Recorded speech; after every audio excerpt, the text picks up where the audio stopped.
As you know, on this show, I often talk about the parts of us that constitute the whole of us. Sometimes in life, we get to meet new parts of ourselves, parts that we create, that we instruct, that we educate, that we give birth to, parts of ourselves that we get to nurture and build over time. And then, of course, there are parts of ourselves that we have to say goodbye to, that for one reason or another don't get to keep going on this journey with us. And that part of us goes away, and we need to be able to say goodbye to it. These can be really hard goodbyes. Our guest today, Emily, brings us a question exactly about that. I'm Mauricio Bruce, and this is The Real Question.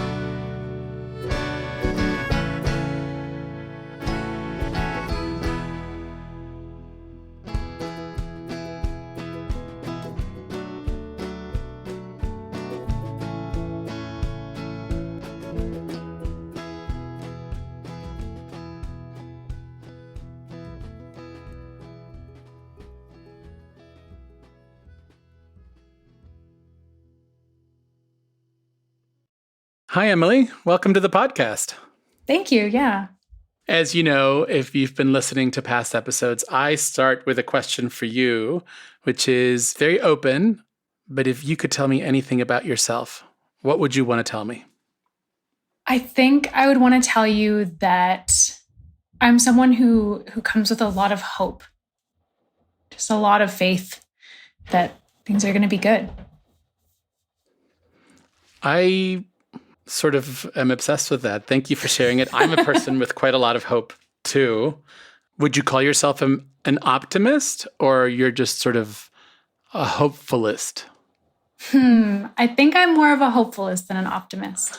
Yeah, it feels like sometimes optimism gets pitted against realism, and I don't find that to be helpful or true, where I do think that hope is realistic too.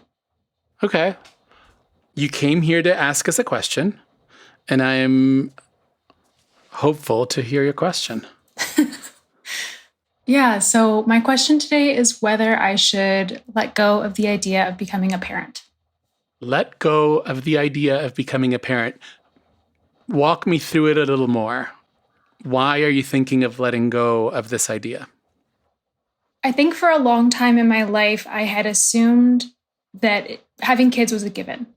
It was just something that was for sure going to happen in my life.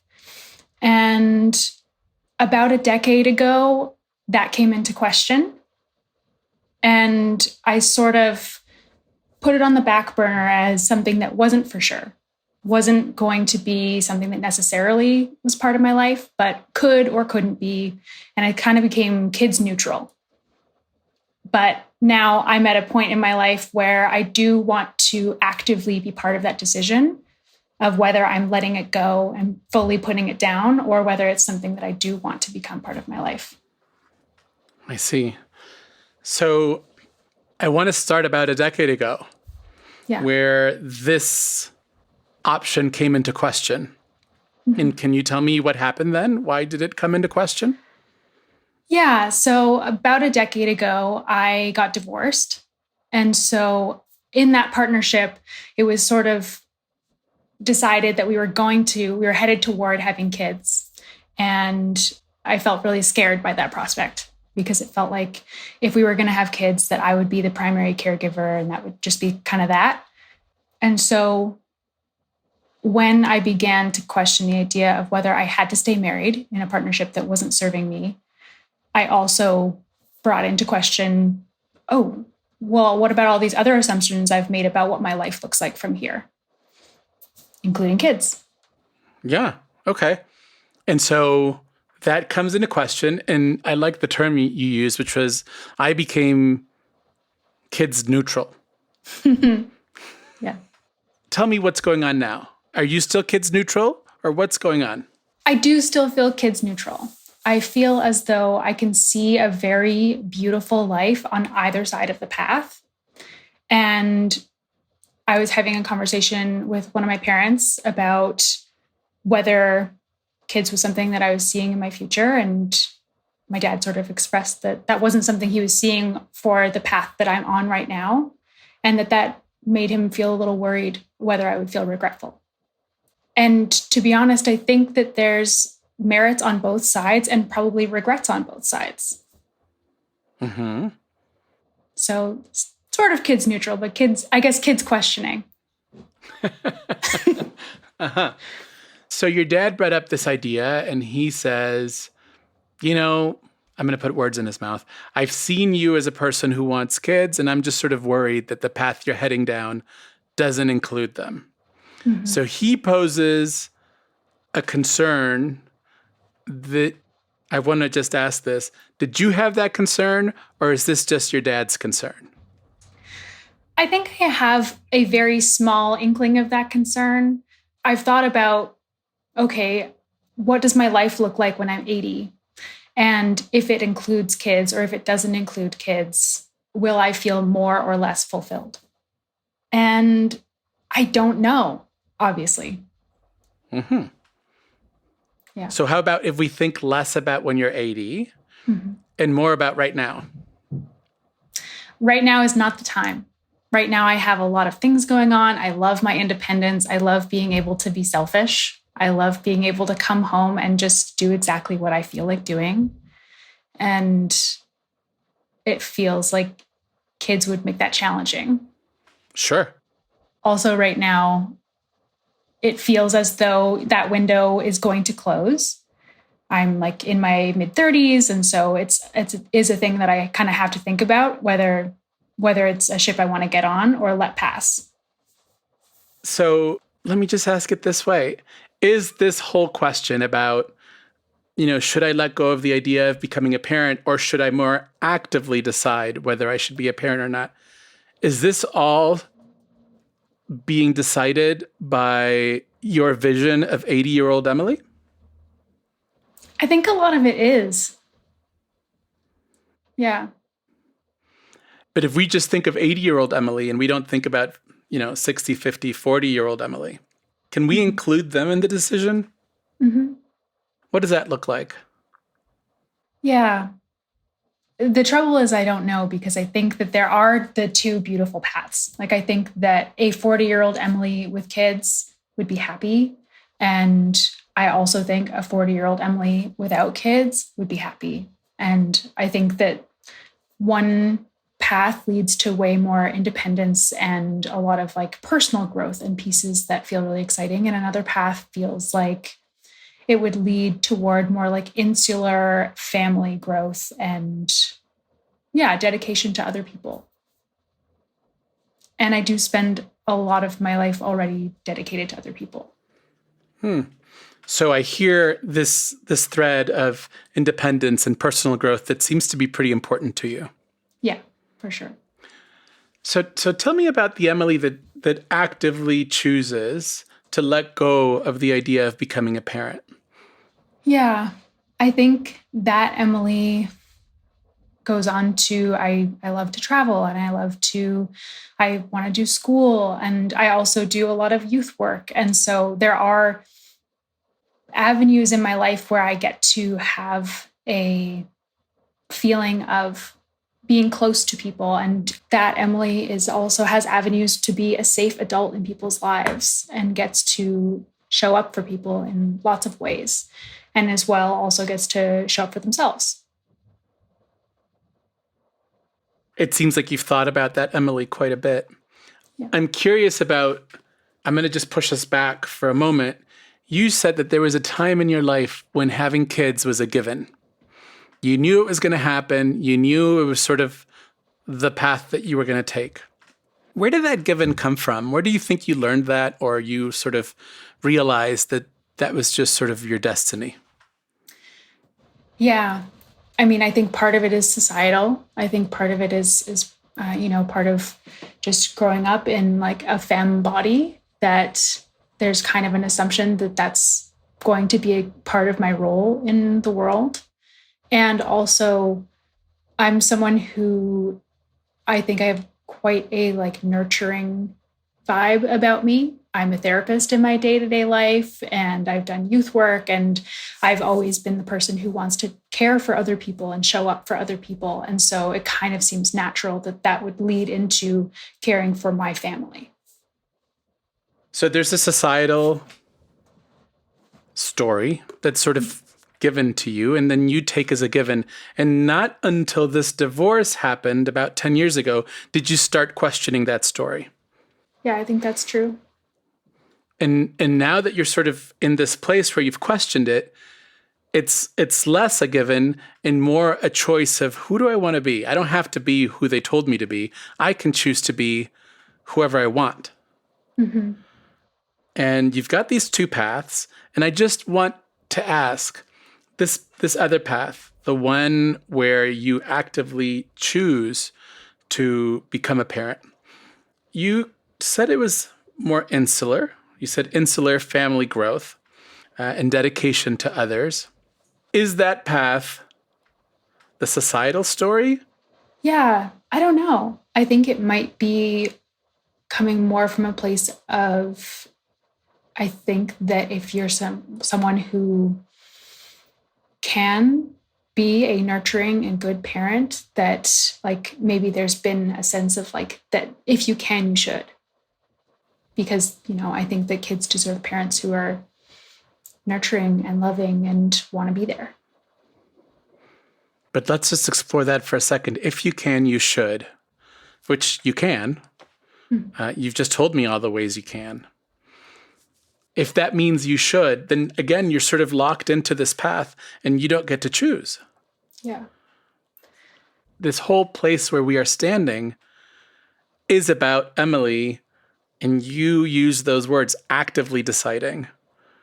Yeah. Not sort of slotting into this path that's just been walked before you by someone else, and therefore you just sort of check the boxes. Yeah. I think even previously, when I had kind of brought in more of a question, I still gave that choice to, like, I kind of made the choice instead, like, oh, if I have a partner who would be an equal parent, probably I would be a parent. And so I still like pushed that responsibility onto an outside person. And so I haven't made that choice just for myself. So we're standing in a really beautiful and powerful place where you're saying, old Emily, and old Emily could be, 10 minutes ago Emily, but old Emily would let their partner decide, would let society or something else decide. I want to stand in a place of power where I can actively decide what I want for me. Mm-hmm. The world I want to create for all the future Emilys to come. Mm-hmm. I'm wondering if when you stand in this place where you say, okay, I don't have to follow those scripts. I don't have to follow any scripts. I can kind of create my own script as I go.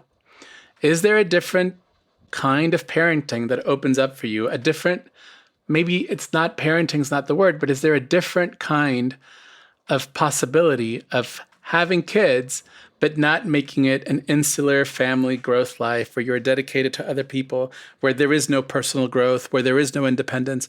Is there an option on that side that you could imagine creating that fits more with what you're looking for?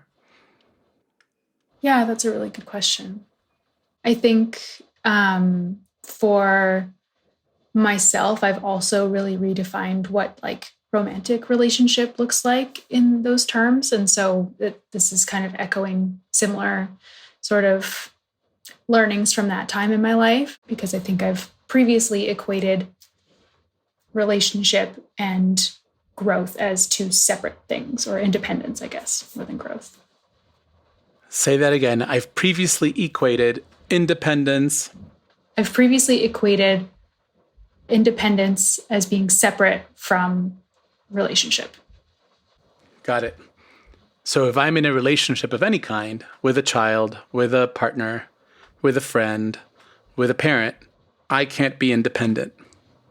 Yeah, there's no room for me to grow or change.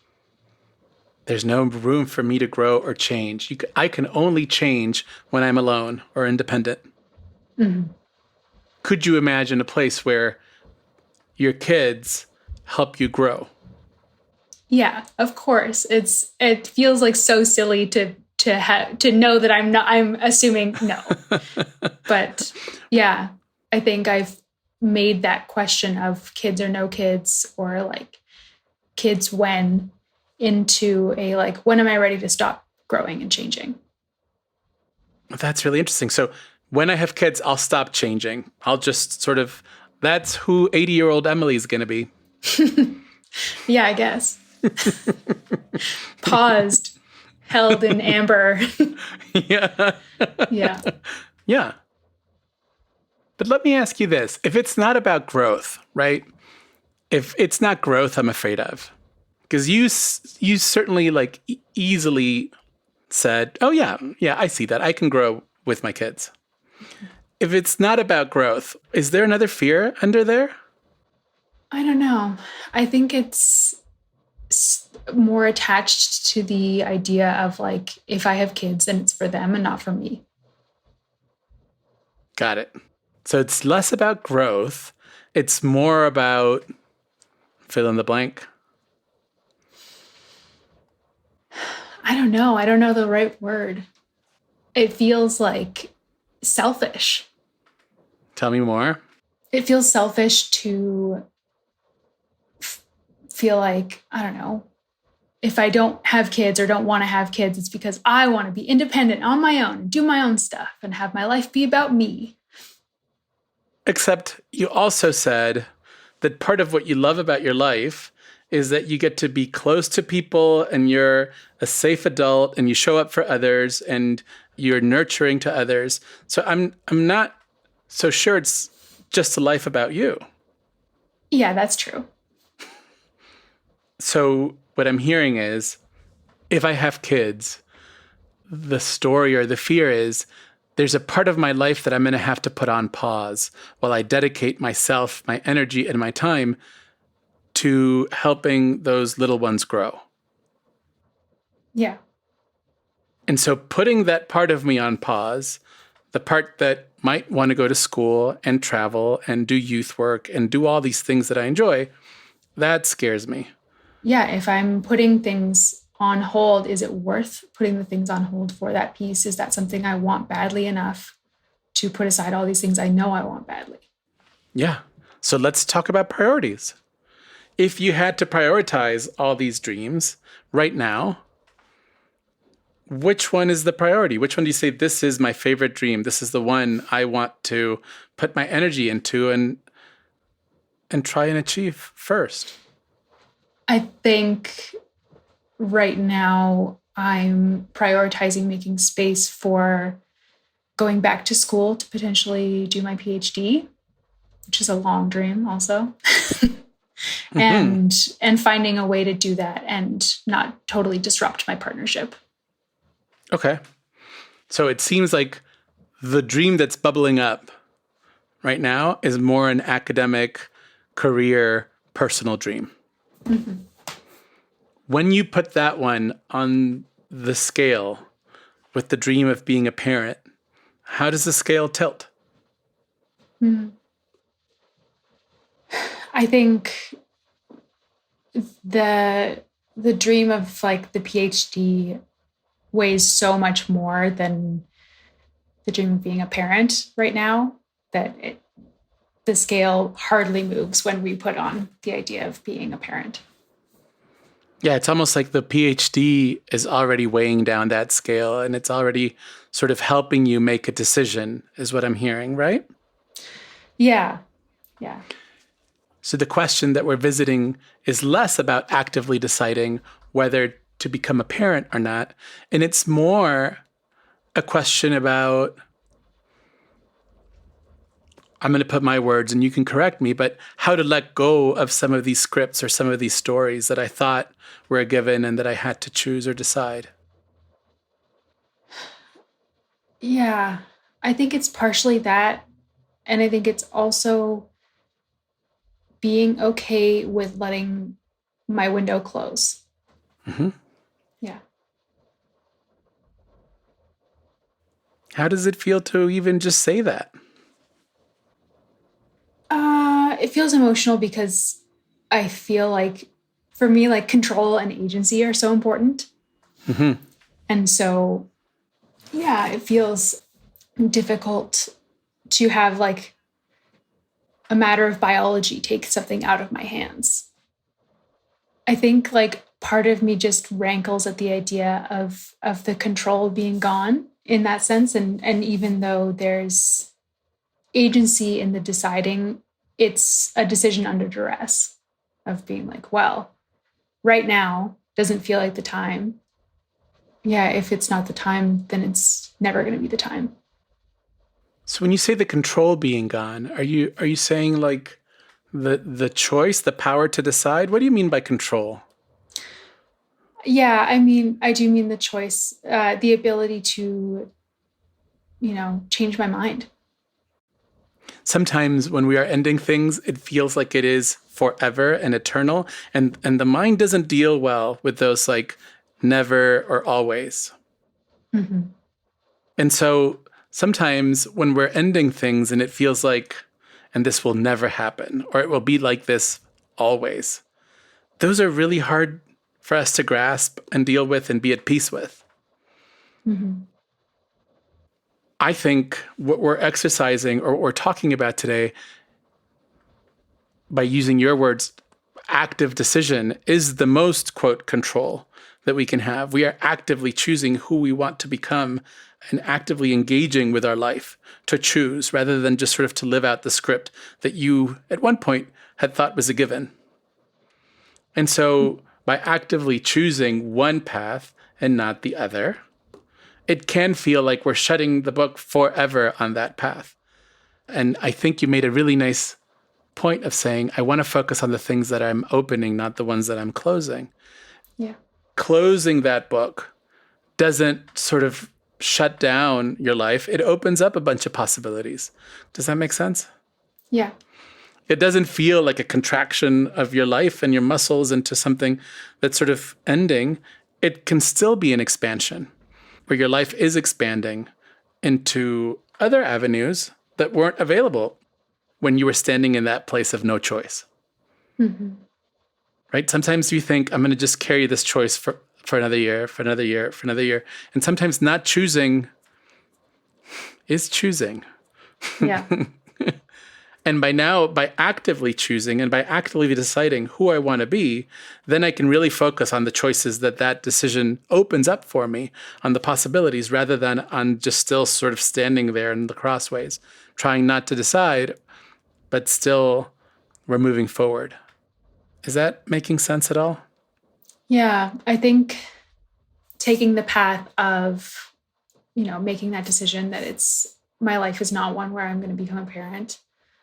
There are so many like interesting and beautiful little offshoots and all these options and all these ways of seeing what could grow or what could shift or what could change in a way that does feel more expansive than the path where I'm like, my life will include kids. Yeah. And for me, Emily, this is even less about, it's about whether you have kids or not. It's about you standing in that place of power in your life and actively creating, actively choosing for yourself and seeing the possibilities and remembering that that's a power that is expansive rather than limiting. Mm-hmm. Because that is so important for you, isn't it? Like feeling this, you use the word control, but I think this surge of possibility and choice and hope for everything that you're creating in your life. And seeing this choice in this moment as that, I think can give you a better sense of which direction you want to go.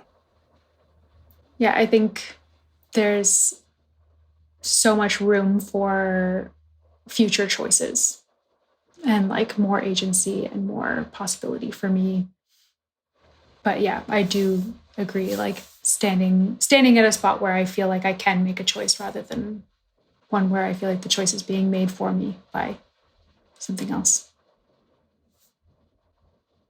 Can you see how if you stand in this space, 80-year-old Emily will always be okay, but it has to be from this place of power. Yeah, 80-year-old Emily doesn't really care if it's kids or no kids. It's more about whether it's an empowered decision one way or the other. That's right. I created the life I wanted to rather than the one that was given to me. Yeah, I think where I'm standing, that is, it's more so being okay with having let go of the idea of being a parent, being comfortable and willing to sit with that piece of myself that is actively choosing something else. So the question, as I'm hearing it, is, can I be comfortable with the idea of letting go of the idea of becoming a parent? Yes. Beautifully put. Yeah. Okay. Can you? Yeah, I think I can. I think there's some grief there too. But yeah. Absolutely. And make room for that grief. It's totally okay to have that grief. Sometimes, us hopefuls think that we can just think about everything that's in the future and we skip the grief. And I think it's really important to make room for those parts of ourselves that won't be, and then to have a lot of hope for those parts of ourselves that are now having room to become.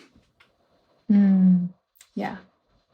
Thank you very much, Emily. Thank you for being here, for this conversation, for this opportunity to explore everything that you've brought us, and for being so vulnerable.